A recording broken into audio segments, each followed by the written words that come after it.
ರಮೇಶನ ಹೆಂಡತಿ ಪ್ರಮೀಳಗೆ ಗಂಡನ ಮೇಲೆ ಎಳ್ಳು ಕಾಳಷ್ಟು ಪ್ರೀತಿ ಇರಲಿಲ್ಲ. ಆದರೆ ಬೇರೆ ಹೊರಗಿನವರು ಯಾರೂ ತನ್ನನ್ನು ವಿವಾಹವಾಗಲಿಲ್ಲ. ಕೊಂಚ ಕುರುಪಿ, ಜೊತೆಗೆ ಅಸ್ತಮ ರೋಗಿ, ಒಂದು ಮಗುವಿನ ತಾಯಿಯಾದ ಮೇಲೆ ದಾಂಪತ್ಯ ಜೀವನಕ್ಕೆ ಮಂಗಳ ಹಾಡಿದಳು.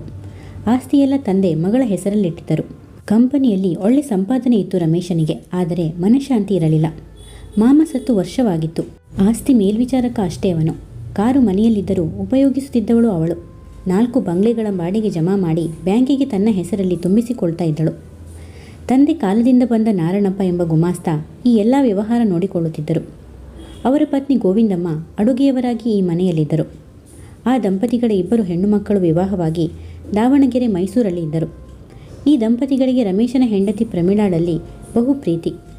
ಮನೆ ಸಾಮಾನು ತರುವುದು, ಲೈಟ್ ಬಿಲ್ ಕಟ್ಟುವುದು, ಎಲ್ಲ ನಿರ್ವಹಣೆ ನಾರಣಪ್ಪನದೇ. ಕೈ ತುಂಬ ಹಣ, ಯಾವ ಜವಾಬ್ದಾರಿ ಇಲ್ಲ. ಮನೆಯಲ್ಲಿನ ಅಶಾಂತಿ, ಈ ಎಲ್ಲದರಿಂದ ರಮೇಶ ಹೊರಗಿನ ಚಟ ಕಲಿತಿದ್ದ. ಬಾರ್ಗಳಿಗೆ ಹೋಗಿ ಕುಡಿಯುವುದು, ಸದಾ ಸಿಗರೇಟ್, ಹೊರ ಹೆಣ್ಣಿನ ಚಾಳಿ ಎಲ್ಲ ಅವನಿಗಿತ್ತು. ಪ್ರಮೀಳಾ ಗಂಡನನ್ನು ತಿದ್ದುತ್ತಿರಲಿಲ್ಲ. ಅವರ ಹಣೆ ಬರಹ ಏನಾದರೂ ಮಾಡಿಕೊಳ್ಳಲಿ, ಆದರೆ ನಮ್ಮ ಪ್ರದೀಪ್ನ ಆದರ್ಶವಾಗಿ ಬೆಳೆಸ್ತೀನಿ. ಅವನಿಗೆ ಸೇರಬೇಕಾದ ಆಸ್ತಿ 1 ಪೈಸೆ ಕೂಡ ಪೋಲಾಗಲಿಕ್ಕೆ ಬಿಡಲ್ಲ. ಅವರ ಸಂಬಳದಲ್ಲಿ ಅವರು ಏನಾದರೂ ಮಾಡಿಕೊಂಡು ಹಾಳಾಗಲಿ ಎಂದು ಹಿಡಿ ಶಾಪ ಹಾಕುವಳು. ರಮೇಶನ ಮನಸ್ಸು ಈ ಅಶಾಂತ ಸ್ಥಿತಿಯಲ್ಲಿದ್ದಾಗಲೇ ವಸಂತ ಆಫೀಸಿಗೆ ಹುಡುಕಿ ಬಂದು ಗಂಡನ ವಿಳಾಸ ಕೇಳಿದಳು. ಅವನಿಗೆ ಈ ಬಗ್ಗೆ ಅಚ್ಚರಿಯಾಗಿತ್ತು. ಗಂಡನ ವಿಳಾಸ ಹೆಂಡತಿಗೆ ಗೊತ್ತಿಲ್ಲವೇ? ಅಂದ ಮೇಲೆ ಇಬ್ಬರಿಗೂ ವಿರಸವಿರಬಹುದೇ? ನಾನು ಅನಾರೋಗ್ಯ ಅಂತ ನಮ್ಮ ತವರು ಮನೆಯಲ್ಲಿದ್ದೆ. ಅವರು ಊರಿಗೆ ಹೋದದ್ದು ತಿಳಿದಿಲ್ಲ ಎಂದಳು. ಅವಳು ತಡವರಿಸಿದ ರೀತಿಯಲ್ಲಿ ಅದು ಸುಳ್ಳು ಎಂದು ತಿಳಿದಿತ್ತು. ಚಂದ್ರು ಕೇಳಿ ಮುಂಬೈಗೆ ವರ್ಗ ಮಾಡಿಸಿಕೊಂಡ ಎಂದು ರಮೇಶನಿಗೆ ತಿಳಿದಿತ್ತು. ಏಕೆ ಏನು ವಿಚಾರಿಸಲು ಅವರಿಬ್ಬರು ಆತ್ಮೀಯ ಗೆಳೆಯರಾಗಿರಲಿಲ್ಲ. ಒಂದೇ ಆಫೀಸಲ್ಲಿ ಇದ್ದರೂ ಹಲೋ ಮಟ್ಟದ ಗೆಳೆಯರಷ್ಟೇ. ಆದರೆ ಚಂದ್ರುವಿನ ಮದುವೆಗೆ ಬಂದ ಒಟ್ಟು ಆಫೀಸ್ ಸ್ಟಾಫ್ನಲ್ಲಿ ರಮೇಶ್ನದೇ ಮಾತುಕತೆ, ಗಲಾಟೆ. ನಮ್ಮ ಚಂದ್ರು ಲಕ್ಕಿ ಫೆಲೋ, ಸೊಗಸಾದ ಸೆಲೆಕ್ಷನ್ ಅವನದು ಎಂದು ಬೇರೆ ಬೇರೆ ಪದ ಉಪಯೋಗಿಸಿ ಪರೋಕ್ಷವಾಗಿ ಅವಳ ಸೌಂದರ್ಯ ತುಂಬ ಹೊಗಳಿದ್ದ. ಸೊಗಸಾದ ಪ್ರೆಸೆಂಟೇಷನ್ ಕೊಟ್ಟಿದ್ದ. ಇನ್ನೊಮ್ಮೆ ಗೆಳತಿ ಮದುವಿನೊಡನೆ ಶಾಪಿಂಗ್ಗೆ ಹೊರಟಾಗ, ಹಲೋ ಮಿಸಸ್ ವಸಂತ, ಇದೇನು ಚಂದ್ರುನ ಬಿಟ್ಟು ಬಂದಿದ್ದೀರಲ್ಲ ಎಂದ. ಇಲ್ಲ, ನನ್ನ ಗೆಳತಿ ಜೊತೆ ಶಾಪಿಂಗ್ಗೆ ಬಂದಿದ್ದೆ. ಅವರಿಗೆ ಸೀರೆ ಅಂಗಡಿ, ಫ್ಯಾನ್ಸಿ ಸ್ಟೋರ್ಸ್ ಅಂದರೆ ಅಲರ್ಜಿ. ನನಗೆ ಅಲ್ಲೇ ಗಂಟೆಗಟ್ಟಲೆ ವ್ಯಾಪಾರ ಮಾಡಿದರೆ ಸ್ಯಾಟಿಸ್ಫ್ಯಾಕ್ಷನ್ ಎಂದಳು. ಮಧುವನ್ನು ಪರಿಚಯ ಮಾಡಿಸಿದಳು. ಮಧುವಿಗೆ ದೊಡ್ಡ ಆಫೀಸರ್ ಪೋಸ್ಟಲ್ಲಿರೋ ಯಾರು ಸಿಕ್ಕಿದರೂ ತುಂಬ ಮಾತಾಡುವಾಸೆ. ಇಬ್ಬರು ಚೆಲುವೆಯರೊಡನೆ ಹರಟುವ ಕಾಲ ಕಳೆಯುವ ಅವಕಾಶ ಅವನು ಬಿಟ್ಟುಕೊಡಲಿಲ್ಲ. ಹೋಟೆಲ್ಗೆ ಕರೆದೊಯ್ದು ಕಾಫಿ, ಖಾರ, ಸ್ವೀಟ್ ಕೊಡಿಸಿದ. ಆ ದಿನ ಮಧು ಅವನದೇ ಜಾಸ್ತಿ ಮಾತು. ವಸಂತ ಕೊಂಚ ಮೌನಿ. ಗಂಡ ಅಥವಾ ಮೈದುನ ನೋಡಿದರೆ ಎಂಬ ಭಯವಾಯಿತು. ನಮ್ಮ ಮನೆಗೆ ಬರಬೇಕು, ಜಯನಗರದಲ್ಲಿ ಇವರ ಮನೆ ಇದೆಯಲ್ಲ, ಹಿಂದಿನ ಬೀದಿನೇ. ನಮ್ಮ ವಿಸಿಟಿಂಗ್ ಕಾರ್ಡ್ ತೆಗೆದುಕೊಳ್ಳಿ ಎಂದಳು. ಒಮ್ಮೆ ಹೋಗಿದ್ದ. ಆದರೆ ಆ ದಿನ ಮಧುವಿನ ಪತಿ ಪ್ರತಾಪ್ ಇದ್ದ. ತೀರಾ ಗಂಭೀರ ಗೃಹಿಣಿಯಂತೆ ಸ್ವಾಗತಿಸಿದ ಮಧು, ಇವರು ನನ್ನ ಫ್ರೆಂಡ್ ವಸಂತನ ಹಸ್ಬೆಂಡ್, ಆಫೀಸಲ್ಲಿ ಕೆಲಸ ಮಾಡ್ತಾರೆ. ಮೊನ್ನೆ ವಸಂತ ಪರಿಚಯ ಮಾಡಿಸಿದಳು ಎಂದು ಕಾಫಿ ನೀಡಿ ಸಭ್ಯ ಗೃಹಿಣಿಯಂತೆ ಮಾಯವಾದಳು. ಅಂದು ತನ್ನ ಭುಜದ ಸೊಂಕಿನಲ್ಲಿ ಗಂಟೆಗಟ್ಟಲೆ ಹರಟಿದವಳು ಇಂದು ಔಪಚಾರಿಕವಾಗಿ 2 ಮಾತಾಡಿ ಸರಿದಾಗ ಅವನಿಗೆ ಉಗುಳು ನುಂಗುವ ಹಾಗಾಗಿತ್ತು. ಪ್ರತಾಪ್ ಅನಾಸಕ್ತಿಯಿಂದಲೇ ಮಾತಾಡಿಸಿದ್ದ. ಇನ್ನೆಂದೂ ಇವರ ಮನೆಗೆ ಬರಬಾರದು. ಇವಳು ಗಂಡನ ಎದುರಿಗೊಂದು ಫೋಸ್ ಕೊಡು ಗೃಹಿಣಿ ಎಂದು ನಿರಾಶೆಗೊಂಡ. ಇದೆಲ್ಲ ಆದ 2 ತಿಂಗಳ ಮೇಲೆ ವಸಂತ ತನ್ನ ಆಫೀಸ್ಗೆ ಹುಡುಕಿ ಬಂದಿದ್ದಾಳೆ. ಇದ್ದೂರಲ್ಲೇ ಅತ್ತೆ ಮನೆ ಇದ್ದು ಅವರಾರನ್ನೂ ಕೇಳದೆ ತನ್ನನ್ನೇ ಹುಡುಕಿ ಏಕೆ ಬಂದಳು? ಯೋಚಿಸುತ್ತಾ ಒಮ್ಮೆ ಹೋಗಲೇಬೇಕೆನಿಸಿತವನಿಗೆ. ಆ ದಿನ ಸಂಜೆ ಮೈಸೂರು ಪಾಕ್, ಜಾಮೂನ್, ಚೌಚೌ ಕಟ್ಟಿಸಿಕೊಂಡು ಒಂದು ರಾಶಿ ಮಲ್ಲಿಗೆ, ಕನಕಾಂಬರ ಕಟ್ಟಿಸಿ ಅವಳ ಮನೆ ಹುಡುಕಿ ಬಂದ. ಮೈಥಿಲಿಗೆ ಸ್ವಾಗತಿಸಿ, ಯಾರು ಬೇಕಾಗಿತ್ತು ಎಂದಳು. ನಾನು ಚಂದ್ರು ಫ್ರೆಂಡಮ್ಮ, ರಮೇಶ ಅಂತ. ಅವರ ಆಫೀಸಲ್ಲಿ ಕೆಲಸ ಮಾಡ್ತೀನಿ. ಮೊನ್ನೆ ವಸಂತ ನನ್ನ ಹತ್ತಿರ ವಿಳಾಸ ಕೇಳಲಿಕ್ಕೆ ಬಂದಿದ್ದರು ಎಂದ. ವಸಂತ, ನೋಡು, ನಿನ್ನ ಹುಡುಕಿಕೊಂಡು ಯಾರೋ ಬಂದಿದ್ದಾರೆ ಎಂದಳು. ವಸಂತ ರೂಮಿನಿಂದ ಹೊರಗೆ ಬಂದಳು. ಸೊಗಸುಗಾರ ಪುಟ್ಟಸ್ವಾಮಿಯಂತೆ ಅಲಂಕರಿಸಿಕೊಂಡು ವಿದೇಶಿ ಸುಗಂಧದ ವಾಸನೆ ಬೀರುತ್ತಾ ನಿಂತಿದ್ದ ಅವನನ್ನು ನೋಡಿ ಅವಳ ತಲೆ ಧಿಮ್ಮೆಂದಿತು. ಮನಸ್ಸು ಅಳುಕಿತು. ಹಲೋ, ನಮಸ್ಕಾರ. ಮೊನ್ನೆ ನಾನು ವಿಳಾಸ ಕೊಡುವಾಗ ಬಿಲ್ಡಿಂಗ್ ನೇಮ್ ಸ್ವಲ್ಪ ತಪ್ಪು ಕೊಟ್ಟೆ ಅನಿಸಿತು. ಅದಕ್ಕೆ ಸರಿಯಾಗಿ ಹೇಳಿ ಹೋಗೋಣ ಅಂತ ಬಂದೆ. ಇಲ್ಲ, ನನ್ನ ಪತ್ರ ಅವರಿಗೆ ತಲುಪಿ ಅವರಿಂದ ಉತ್ತರವೂ ಬಂದಿತು. ಆಫೀಸ್ ವಿಳಾಸ ಬೇಡ ಅಂತ ಅವರ ರೂಮಿನ ವಿಳಾಸ ಕೊಟ್ಟಿದ್ದಾರೆ ಎಂದಳು. ಹೌದೇನು? ಸಂತೋಷ. ತಗೊಳ್ಳಿ ಸ್ವೀಟ್ಸ್. ಮಕ್ಕಳು ಎಲ್ಲಿ ಕಾಣುತ್ತಿಲ್ಲವಲ್ಲ ಎಂದು ಅತಿ ಪರಿಚಿತನಂತೆ ಕೇಳಿದ. ನಮ್ಮ ಹುಡುಗಿಯರು ನಿಮಗೆ ಪರಿಚಯ ಇದೆಯೇನು ಎಂದು ಮೈಥಿಲಿ ಕೊಂಚ ಆಶ್ಚರ್ಯದಿಂದ ಕೇಳಿದಳು. ಅವನು ನಗುತ್ತಾ, ಅಯ್ಯೋ, ಚಿಗುರೆ ಮರಿಗಳ ಹಾಗೆ ಮದುವೆ ಮನೆ ತುಂಬ ಓಡಾಡ್ತಾ ಇದ್ದರು. 6 ತಿಂಗಳಿಗೆ ಮರೆತು ಬಿಡಲ್ಲ. ನಾನು ಮೊದಲು ಅವಳಿ ಜವಳಿ ಅಂತ ತಿಳ್ಕೊಂಡು ರಾಣಿ ಮಹಾರಾಣಿ ಅಂತ ಕೂಗ್ತಿದ್ದೆ. ಆಮೇಲೆ ಇಬ್ಬರಿಗೂ 2 ವರ್ಷ ವ್ಯತ್ಯಾಸ ಇದೆ ಅಂತ ಚಂದ್ರು ಹೇಳಿದ. ಎಲ್ಲಿ ಹುಡುಗರು ಕಾಣಿಸುತ್ತಿಲ್ಲ? ಇಲ್ಲೇ ಈ ಬೀದಿ ಕೊನೆಯಲ್ಲಿ ಒಬ್ಬ ಹೈಸ್ಕೂಲ್ ಮಾಸ್ಟರ್ ಇದ್ದಾರೆ. ಅವರ ಹತ್ತಿರ ಟ್ಯೂಷನ್ಗೆ ಕಳಿಸ್ತೀನಿ. ಇಂಗ್ಲೀಷ್ ಮೀಡಿಯಂ ಒಬ್ಬಳು 8 ವರ್ಷ, 3ನೇ ಸ್ಟ್ಯಾಂಡರ್ಡ್. ದೊಡ್ಡವಳಿಗೆ 10 ವರ್ಷ, 4ನೇ ಸ್ಟ್ಯಾಂಡರ್ಡ್. ತನ್ನ ಮಕ್ಕಳನ್ನು ವಿಚಾರಿಸಿ ತಿಂಡಿ ತಂದನೆಂದು ಮೈಥಿಲಿಗೆ ಸಂತಸವಾಗಿತ್ತು. ಕಾಫಿ ಮಾಡಿ ತರ್ತೀನಿ, ಮಾತಾಡ್ತಾ ಇರಿ. ಪಾಪ ನಮ್ಮ ವಸಂತಾಗೂ ಬೇಜಾರು, ಆಗಾಗ ಬರ್ತೀರಿ ಎಂದಳು. ಬರ್ತೀನಿ. 1 ವಾರದ ಹಿಂದೆ ಇವರು ಪಾಪ ವಿಳಾಸಕ್ಕೆ ಬಂದಿದ್ದರು. ಇಲ್ಲಿ ಬಂದು ವಿಚಾರಿಸಬೇಕು ಅನ್ಕೋತಿದ್ದೆ. ಇವತ್ತು ಪುರ್ಸೊತ್ತು ಸಿಕ್ಕಿತು ನೋಡಿ. ಸದ್ಯ ಕಾಗದ ತಲುಪಿ ಅಲ್ಲಿಂದ ಉತ್ತರ ಬಂದಿದೆಯಲ್ಲ ಎಂದ. ಅಯ್ಯೋ, ಉತ್ತರ ಏನೋ ಬರೆದ. ಕಾಗದ ಓದಿ ಇವಳು ಅಳ್ತಾ ಕೂತು ಬಿಟ್ಟಿದ್ದಳು ಎಂದಳು ರಾಗವಾಗಿ. ಏಕೆ, ಏನು ವಿಷಯ? ಅವನು ಆ ಮನೆಗೆ ಬಹಳ ಆಪ್ತನ ಹಾಗೆ ಕೇಳಿದ. ಮೈಥಿಲಿ ನಗುತ್ತಾ, ಕೇಳಿ ನಿಮ್ಮ ವಸಂತನ್ನೇ, ನೀವೇ ಸ್ವಲ್ಪ ಅವಳಿಗೆ ಸಮಾಧಾನ ಹೇಳಬೇಕು. ನನಗೆ ಬೆಳಗಿಂದ ಬುದ್ಧಿ ಹೇಳಿ ಸಾಕಾಯಿತು. ತಡೀರಿ, ಕಾಫಿಗೆ ಇಟ್ಟು ಬರ್ತೀನಿ ಎಂದು ಒಳಗೆ ಹೋದಳು. ಅತ್ತಿಗೆ ಮಾತಿನ ದಾಟಿಯಿಂದ ವಸಂತಳಿಗೆ ತುಂಬ ಆಶ್ಚರ್ಯವಾಯಿತು. ತಾನ್ಯಾರೋ ಈತನ್ಯಾರೋ? ನೀವೇ ನಿಮ್ಮ ವಸಂತನ ಕೇಳಿ ಅವಳಿಗೆ ಸಮಾಧಾನ ಹೇಳಿ ಎಂದು ಹೇಳುತ್ತಾಳೆ. ತಮ್ಮ ಕುಟುಂಬದ ರಾಮಾಯಣ ಹೇಳಲು ಈತ ಯಾರು? ವಿಳಾಸ ಪಡೆಯಲು ಹೋಗಿದ್ದೇ ತಪ್ಪಾಯಿತೆ. ಹೇಗೆ ಹುಡುಕಿಕೊಂಡು ಬಂದು ಬಿಟ್ಟಿದ್ದಾನೆ. ಅಂದು ಪೇಟೆಯಲ್ಲಿ ಜಿಗಣಿ ಹಿಡಿದಂತೆ ಹಿಡಿದು ಬಿಟ್ಟಿದ್ದ. ಆ ಮಧು ಬೇರೆ ಇದ್ದಳು. ಅವಳು ಸೋಷಿಯಲ್ ನೆಪದಲ್ಲಿ ಗಂಟೆಗಟ್ಟಲೆ ಹರಟೆ ಹೊಡೆದಿದ್ದಳು. ಏನು ವಿಷಯ ವಸಂತವರೇ? ಆಸಕ್ತಿಯಿಂದ ಅವಳನ್ನೇ ನೋಡುತ್ತಾ ಕೇಳಿದ. ಏನು ಪರ್ಸನಲ್ ಬಿಡಿ, ಅದೆಲ್ಲ ನಿಮಗೆ ಹೇಳಿ ಏಕೆ ತಲೆನೋವು ಕೊಡಲಿ ಎಂದಳು. ಅಚ್ಚ ಗುಲಾಬಿ ಟೆರಿಕಾಟ್ ಮ್ಯಾಕ್ಸಿಯಲ್ಲಿ ಅವಳ ಪುಟ್ಟ ಸೊಂಟ ತುಂಬು ವೃಕ್ಷಸ್ಥಳ ನೋಡುವುದೇ ಹಬ್ಬವೆನಿಸಿತು. ಈ ನೈಟ್ ಗೌನ್ ಪದ್ಧತಿ ಪ್ರಚಲಿತಗೊಳಿಸಿದವರು ಯಾರು? ಅವರಿಗೆ ವಂದನೆ ಹೇಳಬೇಕು. 4 ದಶಕಗಳ ಹಿಂದೆ ನನ್ನ ತಾಯಿ 18 ಮೊಳದ ಸೀರೆ ಉಟ್ಟು ಮೈತುಂಬ ಸೆರಗು ಹೊದ್ದ ಭಾವಚಿತ್ರವಿತ್ತು. 2 ದಶಕದ ಹಿಂದೆ ಸಹ 14 ವರ್ಷದ ಹುಡುಗಿ ಎಂದರೆ ಲಂಗದಾವಣಿ, ದೊಡ್ಡವಳಾದ ಹುಡುಗಿ ಎಂದರೆ ಎದ ಮೇಲೆ ಸೆರಗು ಇರಲೇಬೇಕು. ಆದರೆ ಈಗ ಕಾಲ ಬದಲಾಗಿದೆ. 16, 18, 20, 24ರ ಹುಡುಗಿಯರು ದಿನದ 24 ಗಂಟೆ ನೈಟಿ ಮ್ಯಾಕ್ಸಿ ಧರಿಸಿರುತ್ತಾರೆ. ತನ್ನನ್ನೇ ತಿನ್ನುವಂತೆ ನೋಡುತ್ತಿದ್ದಾನೆ. ಈ ಅತ್ತಿಗೆ ಬೇಗ ಕಾಫಿ ತಂದು ಓಡಿಸಬಾರದೆ ಎಂದು ಬೈದುಕೊಂಡಳು ವಸಂತ. ಆ ಹೊತ್ತಿಗೆ ತಟ್ಟೆಯಲ್ಲಿ ಮೈಥಿಲಿ ಮೈಸೂರು ಪಾಕ್, ಜಾಮೂನ್, ಚೌಚೌ ತಂದಳು. ಖಾರ ಜಾಮೂನ್ ಅಂದರೆ ನಮ್ಮ ವಸಂತಳಿಗೆ ಇಷ್ಟ ಅಂತ ನಿಮಗೆ ಹೇಗೆ ಗೊತ್ತಾಯಿತು ಎಂದಳು. ಅವರಿಗೆ ಜಾಮೂನು ಇಷ್ಟ ಏನು? ಅವನು ಆಸಕ್ತಿಯಿಂದ ಕೇಳಿದ. ಹೌದು, ಇವತ್ತು ನಿಮಗೆ ಬರೀ ಕಾಫಿ ಕೊಟ್ಟು ಕಳಿಸಿದರೆ ಆಮೇಲೆ ಇವಳು ನನ್ನ ತರಾಟೆಗೆ ತಗೋತಾಳೆ. ನೀವು ಊಟ ಮಾಡಿ ಹೋಗಬೇಕು ಎಂದಳು. ಆದರೆ ವಸಂತ ಚಂದ್ರಪತ್ರ ಓದಿ ಏಕೆ ಅತ್ತರು? ನನಗೆ ಹೇಳಲೇ ಇಲ್ಲ ನೋಡಿ. ಅವರ ಪರ್ಸ್ನಲ್ ಎಲ್ಲ ನಾನು ಕೇಳಬಾರದಂತೆ ಎಂದ ಚಾಡಿ ಹೇಳುವಂತೆ. ಅವಳಿಗೆ ತುಂಬ ಬೇಜಾರಾಗಿ ಬಿಟ್ಟಿದೆ. ಮದುವೆಯಾಗಿ 6 ತಿಂಗಳಿಗೆ ಹೀಗೆ ಆಗಬೇಕಾ? ಒಳ್ಳೆ ಕಂಪನಿಯ ಒಳ್ಳೆ ಕೆಲಸ ಅಂತ ನಾವು ಮದುವೆ ಮಾಡಿಕೊಟ್ಟಿವಿ. ಆದರೆ ಆ ಕಂಪನಿಗೆ ಇಂಥ ನಷ್ಟ ಬರಬೇಕಾ ಎಂದಳು. ನೀವೇನು ಹೇಳ್ತಿದ್ದೀರಿ ಅಕ್ಕವರೇ? ಯಾವ ಕಂಪನಿ ಏನು ನಷ್ಟ ಎಂದ ರಮೇಶ್. ಅದೇ ನಿಮ್ಮ ಕಂಪನಿ ಶೇರ್ ಬೆಲೆ ಇಳಿದು ಲಕ್ಷಾಂತರ ರೂಪಾಯಿ ನಷ್ಟ ಆಗಿ ಈಗ 3 ವರ್ಷದಿಂದ ಸೇರಿದವರನ್ನು ಡಿಗ್ರೇಡ್ ಮಾಡಿ ಮುಂಬೈ ಹೆಡ್ ಬ್ರಾಂಚ್ಗೆ ಕಳಿಸಿಬಿಟ್ಟರಂತಲ್ಲ. ಈಗ ಬಾಂಬೆ ಅಂತ ಊರಲ್ಲಿ 2,000 ರೂಪಾಯಿ ಸಂಬಳದಲ್ಲಿ ಹೇಗೆ ಜೀವನ ಮಾಡೋದು? ನಾನೊಬ್ಬನೇ ಹೋಗ್ತೀನಿ ಅಂತ ಹೊರಟು ಬಿಟ್ಟಿದ್ದಾನೆ. ಇವಳ ಹತ್ತಿರ 1 ಲಕ್ಷ ರೂಪಾಯಿ ಇದೆ. ನನ್ನ ಹತ್ತಿರ ಹಣ ತಗೊಂಡು ಈ ಊರಿನ ಯಾವುದೋ ಕಂಪನಿಯಲ್ಲಿ ಡೆಪಾಸಿಟ್ ಕಟ್ಟಿದರೆ ಒಂದು ಕೆಲಸ ಬೇರೆ ಇದೆಯಂತೆ. ಆ ಕೆಲಸಕ್ಕೆ ಸೇರಿಕೊಳ್ಳಿ ಅಂತ ಗೋಗರೆದಳು. ಈ ಊರಿನ ಕೆಲಸವೂ ಇಷ್ಟವಿಲ್ಲವಂತೆ. ಆ ಬಾಂಬೆಗೆ ಕರ್ಕೊಂಡು ಹೋಗಿ ಅಂದರೂ ಕರ್ಕೊಂಡು ಹೋಗಲ್ಲ. ಬರೋ ಸಂಬಳ ಸಾಲಲ್ಲ ಅಂತ ಭಯ. ನಮ್ಮ ತಂದೆ ತಾಯಿ ಹತ್ತಿರವಿರು ಎಂದು ಬರೆದಿದ್ದಾನೆ ಎಂದಳು. ಅತ್ತಿಗೆ, ನೀರು ಮರಳುತ್ತಿರಬಹುದು. ಹೋಗಿ ಕಾಫಿ ಮಾಡಿ ತಂದು ಕೊಡಿ. ಕಾಫಿ ಕುಡಿದು ಅವರು ಮನೆಗೆ ಹೋಗಲಿ. ನಮ್ಮ ಕಥೆಯೆಲ್ಲ ಅವರಿಗೆ ಹೇಳಿ ತಲೆಚಿಟ್ಟು ಹಿಡಿಸುತ್ತೀರಿ ಎಂದಳು. ರಮೇಶ ಮಾತಾಡಿ, ನಮ್ಮ ಕಂಪನಿ ಆಫೀಸ್ ನಷ್ಟದಲ್ಲಿ ನಡೀತಿದೆ ಅಂತ ಈ ಕಾಗಮ್ಮನ ಕತೆ ಯಾರು ಹೇಳಿದ್ದು? ನಮ್ಮದು ವಿದೇಶಿ ಬಂಡವಾಳದ ಕಂಪನಿ. ಹೆಡ್ ಬ್ರಾಂಚ್ಗೆ ಬಾಂಬೆವರೆಗೂ ಹೋಗೋರಿಗಂತೂ ದುಡ್ಡಿನ ಸುರಿಮಳೆ. ಚಂದ್ರುಗೆ ಇಲ್ಲಿಗಿಂತ 3-4 ಸಾವಿರ ಜಾಸ್ತಿ ಅರ್ನಿಂಗ್ ಇದೆ ಅಲ್ಲಿ. 1 ಲ್ಯಾಕ್ ಲೋನ್ ಬೇರೆ ತಗೋತಿದ್ದಾರೆ ಎಂದ. ವಸಂತ ಈಗ ದಿಗ್ಭ್ರಾಂತಳಾಗಿ, ನಿಜ ಹೇಳ್ತಾ ಇದ್ದೀರಾ? ಅವರು ಕಂಪನಿ ತುಂಬ ನಷ್ಟಕ್ಕೆ ಸಿಕ್ಕಿದೆ, 2,000 ಸಂಬಳ ಎಂದರು. ಅವರ ತಂದೆ ತಾಯಿ ಎಲ್ಲರ ಎದುರು ಹೇಳಿದರು ಎಂದಳು. ಅವನ ಪ್ಲ್ಯಾನ್ ಸ್ವಲ್ಪ ಏನೇನೋ ಇದೆಯಮ್ಮ. ನಿಮಗೆ ಅದೆಲ್ಲ ಹೇಳಿ ನಾನು ಬೇಸರಪಡಿಸಲಾರೆ. ನಿಮ್ಮ ಡೈರೆಕ್ಟರ್ ಹತ್ತಿರ ಅವರಿಗಿಲ್ಲೇ ವರ್ಗ ಮಾಡಿ ಅಂತ ಕೇಳಲಿಕ್ಕೆ ಹೋಗಿದ್ದೆ. ಆಗ ನಿಜ ಗೊತ್ತಾಯಿತು. ನಿಮಗೆ ಡಿಗ್ರೇಡ್ ಆಗಿರೋದು ಸುಳ್ಳು. ಹೆಡ್ ಆಫ್ ದಿ ಬ್ರಾಂಚ್ ಬಾಂಬೆಗೆ ನೀವೇ ಕೇಳಿ ಹಾಕಿಸಿಕೊಂಡಿದ್ದೀರಂತೆ. ಈಗ ನಿಮ್ಮ ಅರ್ನಿಂಗ್ 14,000ವರೆಗೆ ಇದೆ ಅಂತೆ. 1 ಲಕ್ಷ ಸಾಲ ಸಹ ತಗೋತಿದ್ದೀರಂತೆ. ಇದೆಲ್ಲ ಏಕೆ? ನಿಮ್ಮ ಡೈರೆಕ್ಟರಿಂದಲೇ ಎಲ್ಲ ನಿಜ ತಿಳಿದಿದೆ ಅನ್ನಿ. ಡೈರೆಕ್ಟರ್ ಹೆಸರು ಹೇಳಿದ ಮೇಲೆ ಅವನ ಸುಳ್ಳು ಹೇಳೋಕ್ಕಾಗಲ್ಲ ಎಂದ. ಏನು ವಿಷಯ ರಮೇಶ್ ಅವರೇ? ಅವನೇ ಕೇಳಿ ವರ್ಗ ಮಾಡಿಸಿಕೊಂಡ? ತಂದೆ ತಾಯಿ ಮುಂದೆ, ಇವಳ ಮುಂದೆ ಏಕೆ ಸುಳ್ಳು ಹೇಳಿದ? ನೋಡಿ, ಇದು ಗಂಡು ದಿಕ್ಕಿಲ್ಲದ ಮನೆ. ವಸಂತಳ ಅಣ್ಣ ಇದ್ದೂ ಇಲ್ಲದ ಹಾಗೆ. 4 ದಿನ ಆಯಿತು ಮನೆ ಕಡೆ ಸುಳಿದು. ನೀವೇ ವಸಂತಳ ಆಪ್ತ ಬಂದು ನಿಜ ಹೇಳಿ ಎಂದಳು. ರಮೇಶ್ ತುಂಬ ಗಂಭೀರ ನಟಿಸಿ ಒಮ್ಮೆಲೆ ವಸಂತ ಅವರ ಕೋಮಲ ಮನಸ್ಸಿಗೆ ಘಾಸಿ ಮಾಡಲಾರೆ. ಆಫೀಸ್ನಲ್ಲಿ ಕೆಲವು ರೂಮರ್ಸ್ ಎದ್ದಿದೆ. ಅದರ ಸತ್ಯಾಸತ್ಯತೆ ತಿಳಿದು ಬರೋ ವಾರ ಬರ್ತೀನಿ. ಈ ವರ್ಗ, ಕಡಿಮೆ ಸಂಬಳ, 2ನೇ ಸುಳ್ಳು ಅವನಾಗಿ ಕೇಳಿ ಹಾಕಿಸಿಕೊಂಡಿದ್ದು. ನಮ್ಮ ಡೈರೆಕ್ಟರ್ ಹೆಸರಲ್ಲಿ ಕಾಗದ ಬರೆದು ನಿಜ ತಿಳ್ಕೊಳ್ಳಿ. ನಾನು ಬರುವಾರ ಬರ್ತೀನಿ ಎಂದ. ನೀವು ಕಾಫಿ ಸಹ ಕುಡಿಲಿಲ್ಲ? ತಡೀರಿ, ಬೆರೆಸಿ ತರ್ತೀನಿ. ಇಲ್ಲ, ನನ್ನ ಮನಸ್ಸಿಗೆ ತುಂಬ ಬೇಸರ ಆಗಿದೆ. ಚಂದ್ರು ಬಗ್ಗೆ ಏನೋ ಒಂದು ಸುದ್ದಿ ಕೇಳಿದೆ, ಅದು ನಿಜವೇನೋ ಅನ್ನಿಸ್ತಿದೆ. ಆದರೆ ಅವನು ಹಾಗೆಲ್ಲ ಬೇರೆ ಹೆಣ್ಣಿಗೆ ಮರುಳಾಗೋನಲ್ಲ. ಈ ಸುದ್ದಿ ಸುಳ್ಳಾಗಿರಲಿ ಅಂತ ಹಾರೈಸ್ತೀನಿ ಎಂದು ಅಡ್ಡಗೋಡೆ ಮೇಲೆ ದೀಪ ಇಟ್ಟಂತೆ ನುಡಿದು ಹೊರಟು ಬಿಟ್ಟ. ವಸಂತ ವಿಹ್ವಲಳಾಗಿ ನಿಜವ ಅತ್ತಿಗೆ, ಅವರು ಯಾವುದೋ ಹೆಣ್ಣಿಗೆ ಮರುಳಾಗಿ ನನಗೆ ಸುಳ್ಳು ಹೇಳಿ ಹೀಗೆ ಒಂಟಿಯಾಗಿ ಹೋಗಿದ್ದಾರಾ ಎಂದಳು. ಮೈಥಿಲಿ ಸಂತೈಸುವಂತೆ ನಟಿಸಿ, ಯಾವ ಹುತ್ತದಲ್ಲಿ ಯಾವ ಹಾವೋ ತಾಯಿ, ಮೊದಲು ಆತ ಹೇಳಿದಂಗೆ ನೀನು ಡೈರೆಕ್ಟರ್ನೇ ವಿಚಾರಿಸಿದೆ ಅಂತ ಸುಳ್ಳು ಹೇಳಿ ಬರೆ.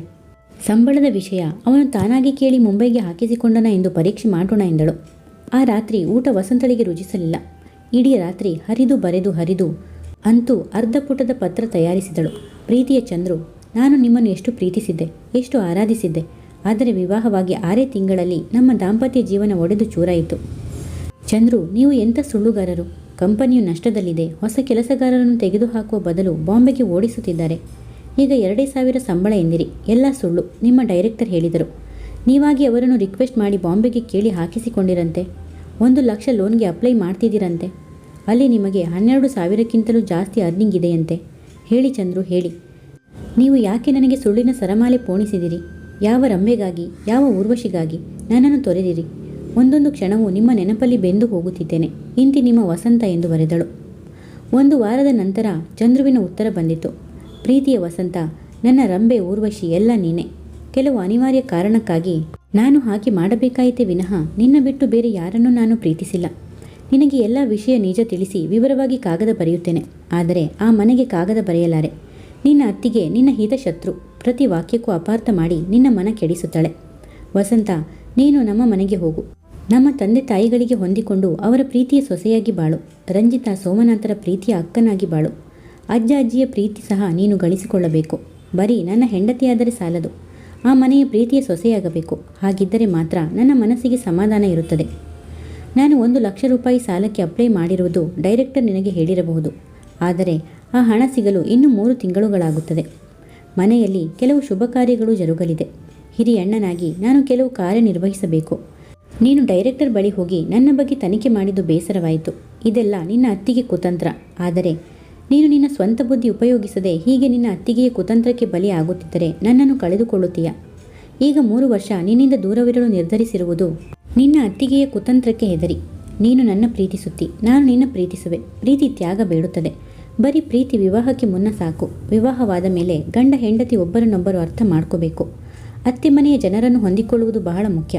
ಈ ವಿಷಯದಲ್ಲಿ ನಿನ್ನಲ್ಲಿ ಬಹುದೊಡ್ಡ ಲೋಪವಿದೆ. ಅದನ್ನು ನೀನು ಪರಿಹರಿಸಿಕೊಂಡರೆ ನಿನ್ನ ಸಮಾನ ಯಾರಿಲ್ಲ. ನಿನ್ನ ಹಣದೊಂದಿಗೆ ನೀನು ನಮ್ಮ ಮನೆಗೆ ಬಾ. ಕೆಲಸಕ್ಕೆ ಸೇರುವ ಯೋಚನೆ ಬೇಡ. ತಿಂಗಳಿಗೆ 1,000 ರೂಪಾಯಿ ಬಡ್ಡಿ ಬಂದರೆ ವರ್ಷಕ್ಕೆ 2 ತೊಲ ಚಿನ್ನ ತಗೋ. 5 ವರ್ಷದಲ್ಲಿ 10 ತೊಲ ಚಿನ್ನದ ಒಡತಿಯಾಗುತ್ತಿ. ಹಾಳು ಮೂಳು ಖರ್ಚುಗಳಿಗೆ ತಿಂಗಳಿಗೆ 200 ಸಾಕು. 6 ಗಂಟೆಗೆ ಎದ್ದು ಸ್ನಾನ ಮಾಡಿ ತುಳಸಿ ಪೂಜೆ, ಗೌರಿ ಪೂಜೆ ಮಾಡಿ ಅಮ್ಮನಿಗೆ ಅಜ್ಜಿಗೆ ಅಡುಗೆ ಮನೆ ಕೆಲಸದಲ್ಲಿ ಸಹಾಯ ಮಾಡು. ಕೆಲಸದವಳು ಬಂದರೆ ಪಾತ್ರೆ ಹಾಕು. ತೊಳೆದಿಟ್ಟಿದ್ದನ್ನು ಹುಳಿ ಹಚ್ಚಿ ಗಲವರಿಸು. ಅಜ್ಜಿ ತುಂಬ ಮಡಿ, ನಿನಗೆ ಗೊತ್ತಲ್ಲ. ಮುಂದೆ ನಮ್ಮ ಸ್ವಾತಂತ್ರ್ಯ ಕಾಲವೂ ಬರುತ್ತದೆ. ಆಗ ನೀನು ಹೇಳಿದಂತೆ ನಿನ್ನ ಗೆಳತಿ ಮಧುವಿನ ಮನೆಯವರ ಹಾಗೆ ಅಡುಗೆಯವರು ಆಳು ಕಾಳು ಇಟ್ಟುಕೊಳ್ಳಬಹುದು. ಇಲ್ಲಿ 5 ವರ್ಷ ಮುಗಿಸಿ ಬೆಂಗಳೂರಿಗೆ ಬಂದರೆ ತಿಂಗಳಿಗೆ 15,000ದವರೆಗೆ ಸಂಬಳ ಬರುತ್ತದೆ. ಎಕ್ಸಿಕ್ಯೂಟಿವ್ ಪೋಸ್ಟ್ ಆದರೆ ಕಂಪನಿಯಿಂದ ಮನೆ, ಕಾರು ಕೊಡುತ್ತಾರೆ. ಆಗ ನಿನ್ನ ಬೇರೆಯ ಕನಸು ನನಸಾಗುತ್ತದೆ. ಅಪ್ಪ ಅಮ್ಮ ಸ್ವಂತ ಮನೆ ಬಿಟ್ಟು ಎಲ್ಲಿಯೂ ಬರಲ್ಲ. ಅವರಿಗೆ ತಿಂಗಳಿಗೆ 3,000 ಕಳಿಸಿದರೆ ಸಾಕು. 12,000 ನಿನಗೆ ಕೊಡುವೆ. ತಮ್ಮನ ಓದು, ತಂಗಿಯ ಜವಾಬ್ದಾರಿ ಎಲ್ಲ ಆ ಹೊತ್ತಿಗೆ ಮುಗಿದಿರುತ್ತದೆ. ಇನ್ನು 3 ವರ್ಷ ನೀನು ನಮ್ಮ ತಂದೆ ತಾಯಿ ಬಳಿ ಇದ್ದು ಹೊಂದಿಕೊಂಡರೆ ಖಂಡಿತ ನಿನ್ನ ಮುಂಬೈಗೆ ಕರೆದುಕೊಂಡು ಹೋಗುವೆ. ಅಮ್ಮ ನಿನ್ನ ವರ್ತನೆಯಿಂದ ಒಳಗೆ ನೊಂದಿದ್ದಾಳೆ. ಅವಳ ಕೈಲಿ ಬೇಷ್ ಅನ್ನಿಸಿಕೊಳ್ಳುವ ಹಾಗೆ ನೀನು ಬಾಳಬೇಕು. ಹೆತ್ತು ಹೊತ್ತ ತಂದೆ ತಾಯಿಗಳನ್ನು ಕೈ ಹಿಡಿದ ಹೆಂಡತಿ ಬಂದೊಡನೆ ಮರೆಯುವುದು ತಪ್ಪು ಎಂದು ತಿಳಿದಿದ್ದೇನೆ. ನನ್ನ ತಂದೆ ತಾಯಿ ನನಗಾಗಿ ತುಂಬ ತ್ಯಾಗ ಮಾಡಿದ್ದಾರೆ. ನಿಮ್ಮ ಅತ್ತಿಗೆದು ನನಗೇನು ಋಣ ಇಲ್ಲ. ಆದರೆ ಹೆತ್ತ ತಂದೆ ತಾಯಿಗಳದ್ದು ಋಣ ಇದೆ. ಇಂದು ಈ ಒಳ್ಳೆ ಓದು, ಹುದ್ದೆ, ಆರೋಗ್ಯಕರ ಈ ಸುಂದರ ಶರೀರ ಎಲ್ಲಕ್ಕೂ ನನ್ನ ತಂದೆ ತಾಯಿಗಳೇ ಕಾರಣರು. ಅವರಿಗೆ ನನ್ನದಾದ ಕಿಂಚಿತ್ ಸೇವೆ ಸಲ್ಲಿಸಬೇಡವೇ? ಈ ವೃದ್ಧಾಪ್ಯದಲ್ಲಿ ಅವರ ಸ್ವಂತ ಸಮಸ್ಯೆಗಳೊಡನೆ ಅವರನ್ನು ಬಿಟ್ಟು ನಾವು ಹೋಗುವುದು ನ್ಯಾಯವೇ? ನೀನು ಯೋಚಿಸು. ನಿನ್ನ ಪತಿ ಚಂದ್ರು ಕಾಗದದಲ್ಲಿ ಏನು ಬರೆದಿದ್ದಾನಮ್ಮ? ಓದಿ ಹೇಳುವುದಾದರೆ ಹೇಳು. ಪ್ರೇಮ ಪತ್ರ, ಪರ್ಸನಲ್ ವರ್ಣನೆ ಬೇಡ. ಮುಖ್ಯಾಂಶ ಹೇಳು ಎಂದು ಮೈಥಿಲಿ ಹಾಸ್ಯ ಮಾಡಿದಳು. ಇದು ಪ್ರೇಮ ಪತ್ರವೂ ಅಲ್ಲ, ಪ್ರಣಯ ಲಹರಿಯ ಬಗೆ ಬಗೆ ಬಣ್ಣನೆಗಳೂ ಅಲ್ಲ. ಮಧು ಹಸ್ಬೆಂಡ್ ಟೂರಿಗೆ ಹೋದಾಗ ಎಂತೆಂಥ ಪ್ರೇಮ ಪತ್ರ ಈ ವಿವಾಹವಾದ 5 ವರ್ಷಗಳ ಮೇಲೆ ಬರೀತಾರಂತೆ. ವಾರಕ್ಕೊಮ್ಮೆ ಮಧು ಡಾರ್ಲಿಂಗ್ ನಿನ್ನ ಸಿಹಿ ಮುತ್ತುಗಳು, ಡಿಯರ್ ಹನಿ ನಿನ್ನ ಮುತ್ತುಗಳು ಹೀಗೆ ಬರೆದಿರುತ್ತಾರೆ. ಅವರು ಎದುರಿಗಿದ್ದು ಪ್ರೇಮಾಲಾಪ ಮಾಡೋದಕ್ಕಿಂತ ದೂರ ಹೋದಾಗ ಬರೆಯೋ ಪ್ರೇಮ ಪತ್ರಗಳ ಲಹರಿ ಒಂದು ಥರ ರಂಜನೆ ಕೊಡುತ್ತೆ ಅಂತ ಇರ್ತಾಳೆ. ಈ ಪತ್ರದಲ್ಲಿ ಏನಿದೆ? ಮಣ್ಣು, ಬರೀ ಬುದ್ಧಿವಾದ. ಆ ಮನೆಗೆ ಹೋಗಬೇಕಂತೆ, ಅವರಪ್ಪ ಅಮ್ಮನ ಹೊಂದಿಕೊಂಡು ಇರಬೇಕಂತೆ. ನೀವೇ ಓದಿ ಎಂದು ಕಾಗದ ಬಿಸಾಡಿದಳು. ನಾನು ಯಾಕೆ ಓದಲಿ? ಗಂಡ ಹೆಂಡತಿಯ ಪತ್ರ. ಅವನಾಗಿ ಕೇಳಿ ಹಾಕಿಸಿಕೊಂಡು ಮುಂಬೈಗೆ ಹೋಗಿರೋದು ನಿಜವಾ? ಸಂಬಳ 2,000ವಾ? ರಮೇಶ ಹೇಳಿದ ಹಾಗೆ ಇಲ್ಲಿಗಿನ ಜಾಸ್ತಿಯಾ? ಇವಿಷ್ಟು ಹೇಳಿಬಿಡು. ರಮೇಶ ಸುಳ್ಳುಗಾರನೋ ಇವನು ಸುಳ್ಳುಗಾರನೋ ನಾನು ತಿಳ್ಕೋತೇನೆ ಎಂದಳು. ಇವರೇ ಸುಳ್ಳುಗಾರರೊತ್ತಿಗೆ ಆ ರಮೇಶ ಹೇಳಿದ್ದು ನಿಜ. ಇವರೇ ಕೇಳಿ ಹಾಕಿಸಿಕೊಂಡಿದ್ದಾರಂತೆ. 12,000ಕ್ಕೂ ಜಾಸ್ತಿ ಸಂಬಳ ಬರುತ್ತಂತೆ. ಕಾಗದ ಓದ್ತೀನಿ ಕೇಳಿ ಎಂದು ಕಾಗದ ಸಾರೋದ್ಧಾರವಾಗಿ ಓದಿದಳು. ಮೈಥಿಲಿ ನಿಟ್ಟುಸಿರು ಬಿಟ್ಟು, ನನ್ನ ಮೇಲೆ ಹೊಟ್ಟೆಕಿಚ್ಚುಪಟ್ಟು ಸಾಯ್ತಾನಲ್ಲಮ್ಮ. ನಾನು ಕುತಂತ್ರ ಮಾಡಿ ನಿಮ್ಮಿಬ್ಬರನ್ನು ದೂರ ಮಾಡಿದೆನಾ? ಕಂಪನಿ ನಷ್ಟ ಆಯಿತು, 1,000 ರೂಪಾಯಿ ಸಂಬಳದ ಮೇಲೆ ಮುಂಬೈಗೆ ಹಾಕಿದ್ದಾರೆ ಅಂತ ಸುಳ್ಳು ಹೇಳಿ ಕುತಂತ್ರ ಮಾಡಿದ್ದು ಯಾರು? ನನ್ನ 50,000 ತರ್ತೀನಿ. ಮುಂಬೈಯಲ್ಲಿ ಒಂದು ಮನೆ ಮಾಡಿ ಬಡತನವೂ ಸಿರಿತನವೂ ಒಟ್ಟಿಗೆ ಇರೋಣ ಅಂದಾಗ ಬೈದು ನಿನ್ನ ರಾತ್ರಿ 9ರಲ್ಲಿ ಹೊರಗೆ ಅಟ್ಟಿದ ವ್ಯಕ್ತಿ ಯಾರು? ನಿಮ್ಮ ಅಣ್ಣ ಸರಿಯಿಲ್ಲ. ಹೆಣ್ಣು ಹೆಂಗಸು ನನಗೆ ಏನೂ ಗೊತ್ತಾಗಲ್ಲ. ಗಂಡು ದಿಕ್ಕಿಲ್ಲದ ಮನೆ ಅಂತ ಇವನು ಆಡಿದ್ದೇ ಆಟವಾಗಿದೆ. ರಮೇಶ ಬಂದದ್ದಕ್ಕೆ ನಿಜ ಗೊತ್ತಾಯಿತು. ಇಲ್ಲದಿದ್ದರೆ ನಿಜವಾಗಿ ನಮ್ಮಿಬ್ಬರಿಗೆ ಏನು ನಿಜ ಗೊತ್ತಾಗುತ್ತಿತ್ತು? ತುಂಬ ಕಳ್ಳ ಇದ್ದಾನಮ್ಮ. ಇನ್ನು ಒಳಗೊಳಗೆ ಏನೇನು ಕಥೆ ಇದೆಯೋ ಎಂದಳು. ವಸಂತ ಚಿಂತೆಯಿಂದ, ನಾನೇನು ಮಾಡಲಿ ಅತ್ತಿಗೆ ಈಗ ಎಂದಳು. ಹಾಯಾಗಿ ಆ ಮನೆಗೆ ಹೋಗಿ ಮುಸುರೆ ಉಜ್ಜಿಕೊಂಡಿರಮ್ಮ. ಕೆಲವು ಗಂಡಸರು ವಿವಾಹ ಆಗೋದೇ ತಮ್ಮ ಮನೆ ಕಸ ಬಳಿದು ಮುಸುರೆ ಉಜ್ಜಿಕೊಂಡಿರಲಿ ಎಂದು. ಏಕೆಂದರೆ 150 ರೂಪಾಯಿ ಕೊಡದೆ ಅಂಥ ದೊಡ್ಡ ಮನೆಗೆ ಕೆಲಸದವರು ಸಿಗಲ್ಲ. ತಾಳಿ ಕಟ್ಟಿದ್ದು ಬಿಟ್ಟು ಕೆಲಸದೋಳು ಬೇಕು ಅಂತ ಮಾತ್ರ ಅನ್ನಿಸುತ್ತೆ. ನನಗ್ಯಾಕಮ್ಮ ನಿಷ್ಠುರ? ಹೋಗಿ ಆ ಮನೆಯಲ್ಲಿ ಅತ್ತೆ ಅಜ್ಜಿನ ಹೊಂದ್ಕೊಂಡು ಅವರು ಹೇಳಿದ ಕೆಲಸ ಮಾಡಿಕೊಂಡಿರು. ನಾದಿನಿ ಬಾಣಂತನ ಇದೆ. ಬಾಣಂತಿ ಮನೆ ಕೆಲಸ ಅಂದರೆ ಅಷ್ಟಿಷ್ಟ? ಹೊಂದ್ಕೊ ಹೋಗು. ಅಲ್ಲಿ ನಿಮ್ಮ ಪಕ್ಕದ ಮನೆ ಸರಳೆಯ ಉದಾಹರಣೆ ಮಾದರಿ ಇದ್ದಾಳಲ್ಲ ಎಂದಳು. ವಸಂತ ಅಳತೊಡಗಿದಳು. ಇವರು ಯಾಕೆ ನನಗೆ ಹೀಗೆ ಮಾಡ್ತಾರೆ ಅತ್ತಿಗೆ? ನಿಜ ಹೇಳ, ನನಗೆ ಈ ಮನೆ ವಾತಾವರಣ ಒಂದು ಚೂರು ಸರಿ ಹೋಗ್ತಿರಲಿಲ್ಲ ಅತ್ತಿಗೆ. ನಿಮ್ಮ ಕಂಡರೂ ಸರಿ ಹೋಗುತ್ತಿರಲಿಲ್ಲ. ನಿಮ್ಮ ನೆರವಿಲ್ಲದೆ ಮದುವೆಯಾಗಿ ಹೋಗಬೇಕು ಅಂದ್ಕೊಂಡಿದ್ದೆ. ನನ್ನ ರೂಪದ ಬಲದಿಂದ ಅವರನ್ನು ಹುಚ್ಚರಾಗಿ ಕುಣಿಸಬಹುದು ಅಂದ್ಕೊಂಡಿದ್ದೆ. ಅವರ ಮನೆಯವರೇ 2 ಖರ್ಚು ಹಾಕಿ ಮದುವೆ ಮಾಡಿಕೊಳ್ಳುತ್ತಾರೆ. ನೀವು ಮದುವೆಗೆ ಸಹ ಬರಬೇಡಿ ಅನ್ನೋಳಿದ್ದೆ. ಅದೇನೋ ನಿಮ್ಮನ್ನು ನೋಡಿದರೆ ನನಗೆ ಇಂಗ್ಲಿಷ್ ಕತೆಗಳಲ್ಲಿ ಬರುವ ವಿಚ್, ಕುರೂಪಿ ಮಾಟಗಾತಿ ಅನ್ನಿಸ್ತಿತ್ತು.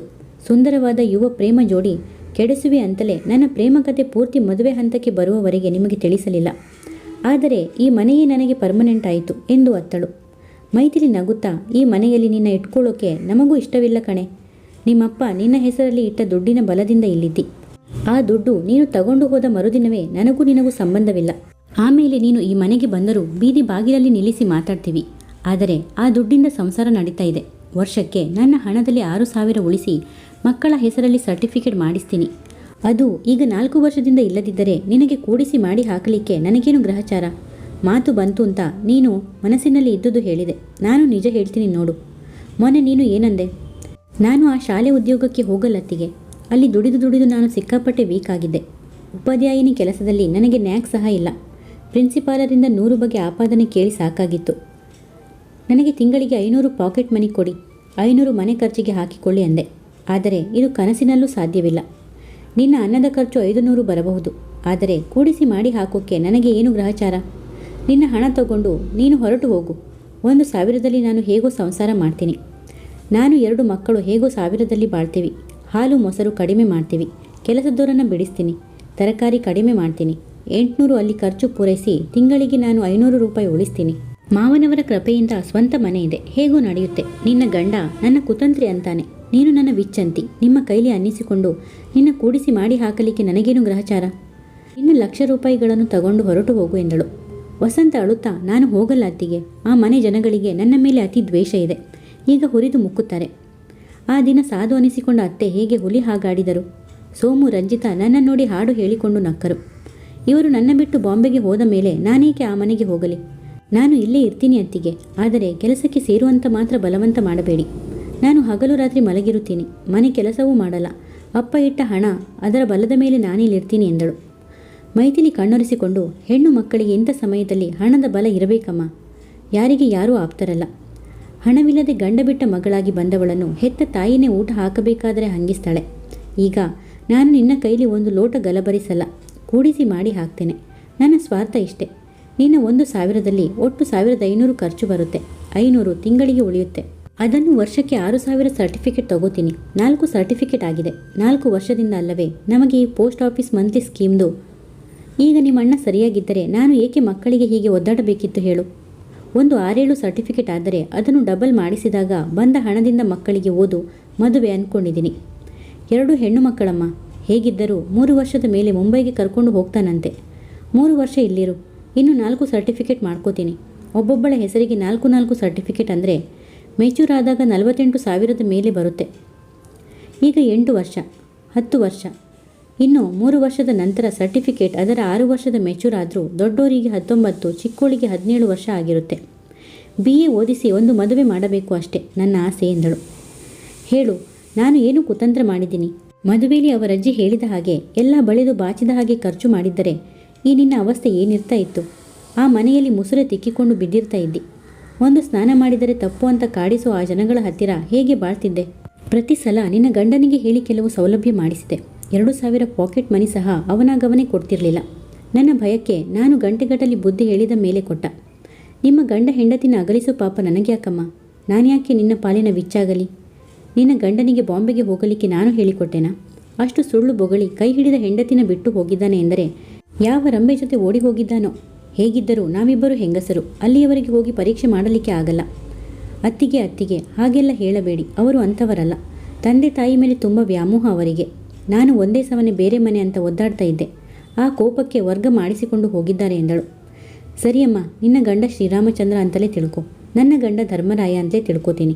ಈ ಕೆಲವು ಹುಸಿ ನಂಬಿಕೆಗಳಿಂದ 4 ದಿನ ನಾವು ಆರೋಗ್ಯವಾಗಿ ಬದುಕಬಹುದು ಎಂದಳು. ಜಾಸ್ತಿ ವಾದಿಸದೆ ವಸಂತ ತನ್ನ ಕೋಣೆಗೆ ಹೋಗಿ ಮಲಗಿದಳು. ಮನಸ್ಸು ಅಶಾಂತಿಯಿಂದ ತುಂಬಿತ್ತು. ಎಷ್ಟು ಸುಳ್ಳು ಹೇಳಿದ್ದ, ಕಾಲ್ಗುಣ ಎಂದು ಸಿಡುಕಾಡಿದ್ದ. ಎಲ್ಲರಂತೆ ಸಾಮಾನ್ಯ ಹುಡುಗಿಯೇ ತಾನು. ಮುಸುರೆ ಉಜ್ಜಿಕೊಂಡು ಬಿದ್ದಿರುವಂತಹ ಕೆಲವು ಮನೆಗಳು ಸಿಕ್ಕಾಗ ನಾನೇ ಬೇಡ ಅಂತ ಅಂದಿದ್ದೆ. ನನ್ನಂಥ ಚೆಲುವೆಯನ್ನು ಬಿಟ್ಟು ಹೋಗಬೇಕಾದರೆ ಎಂಥ ಕಲ್ಲೆದೆ ಇರಬೇಕು? ಮುಂದುವರಿಯುವುದು.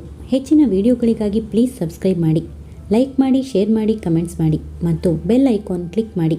ಕಥೆಯ ಎಲ್ಲ ಭಾಗಗಳಿಗಾಗಿ ಪ್ಲೇ ಲಿಸ್ಟ್ ಚೆಕ್ ಮಾಡಿ.